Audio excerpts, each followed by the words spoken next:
there's no other announcement, all right, at this time, Reverend Kumar, I would like to invite you to come and share with us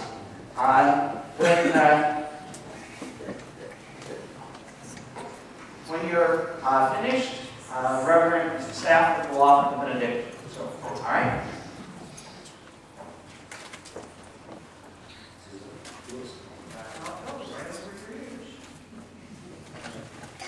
Do we speak so we can make sure they hear you? Hallelujah. There you go. Let me have a word of prayer with you before you begin. Let's pray. Lord, we thank you for your servant who has come to share today.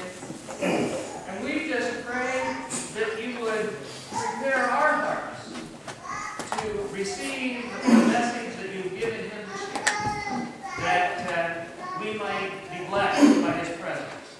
And we just pray that your Spirit would move in him, that he might truly touch us with your word, that he might not only be blessed by your presence, but be a blessing to us because of your presence in him. We ask this in the precious name of Jesus, who is the living word. Amen. Good evening, और आप सबको जय मसीह। मुझे गुजराती थोड़ा समझ में आती है, लेकिन जाती नहीं है। आती है तो जाती नहीं है। और गेम को कहना दूर आता है। तो मैं परमेश्वर का धन्यवाद करता हूँ कि परमेश्वर ने मुझे ये अवसर दिया कि मैं आपके बीच में आके परमेश्वर की वाणी में से कुछ बातें जो प्रभु ने मेरे हृदय में डाली आपके साथ भाई। तो मैं चाहता हूँ कि अगर आपके पास बाइबल है तो बाइबल खोलिए और मत्ती रचित सुसमाचार Gospel according to Saint Matthew, the 21st chapter.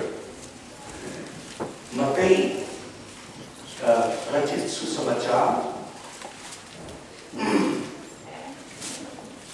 और उसके 21 अध्याय। आप सभी जानते हैं कि इस दिन को ट्रेडिशनली पाम संडे कहा जाता है।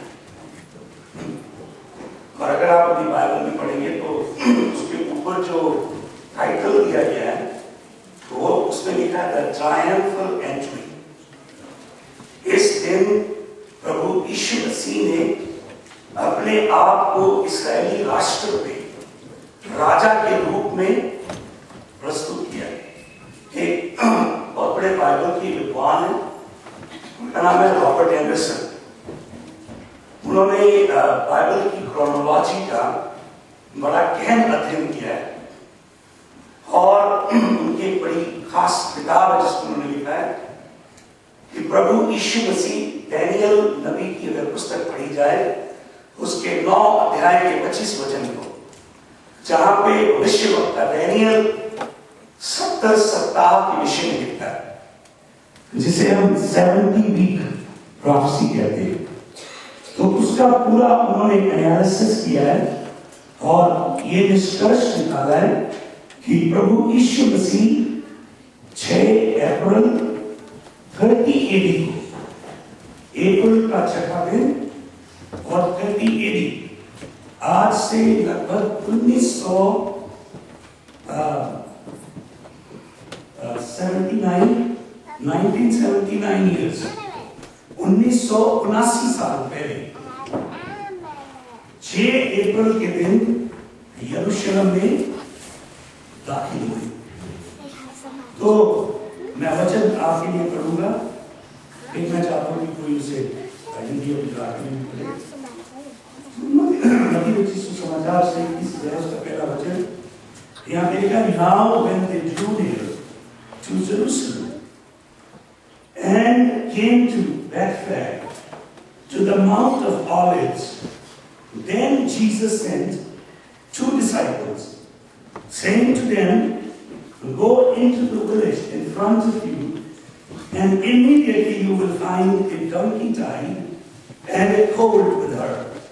Untie them and bring them to me. If anyone says anything to you, you shall say, The Lord needs them, and he will send them at once. This took place to fulfill what was spoken by the prophet, saying, say to the daughter of Zion, behold, your king is coming to you, humble and mounted on a donkey, and on a colt, the foal of a beast of burden. कोई गुजराती में पढ़ती है please इसकी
अगर आप इसका 20 अध्याय पढ़ेंगे तो आप देखेंगे कि प्रभु यीशु मसीह पहले ही जेरिको में, अब जेरिको से प्रभु यीशु मसीह सफर करते हुए यरूशलेम में प्रवेश कर गए।